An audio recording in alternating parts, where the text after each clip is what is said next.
রাউজান উপজেলা ও পৌরসভাধীন সকল মাদ্রাসা, এতিমখানার শিক্ষার্থী এবং আশ্রমের অনাথ শিশুদের জন্য শীতবস্ত্র বিতরণ করা হয়েছে।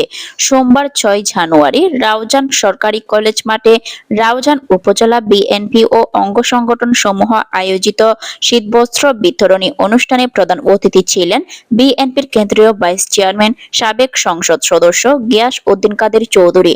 ভাই বোনরা যারা অনাথ আশ্রমে আছে, যারা মাদ্রাসায় লেখাপড়া করছে,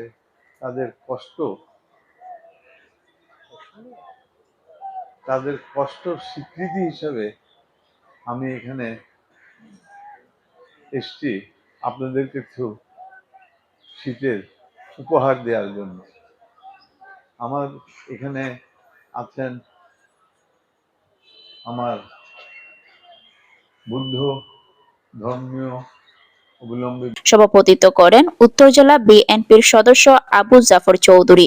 অতিথি ছিলেন বিএনপি নেতা নুরুল হুদা, চেয়ারম্যান ফিরোজ আহমদ, সৈয়দ মঞ্জুরুল হক, ফয়জুল ইসলাম চৌধুরী টিপু, চট্টগ্রাম উত্তর জেলা যুবদলের সহসভাপতি সাবির সুলতান কাজল, সাবেক ইউপি চেয়ারম্যান মাওলানা আবুল বশর, মোজাম্মেল হক চৌধুরী, মহিউদ্দিন জীবন, ইকবাল চৌধুরী, উত্তর জেলা যুবদলের যোগাযোগ বিষয়ক সম্পাদক ও রাউজান কলেজ ছাত্রদলের সাবেক সভাপতি সৈয়দ মোহাম্মদ তহিদুল আলম, সাবেক কাউন্সিলর রেজাউল রহিম আজম, বিধান বড়ুয়া, শাহাদাত মির্জা, মোহাম্মদ আলী শোভন, শহীদ চৌধুরী, হাসান বাহাদুর, শাহ আলম, আবু বকর সিদ্দিকী, আরিফুল ইসলাম, মোহাম্মদ রেওয়াজ, মোহাম্মদ আরাফাত সহ আরো অনেকে।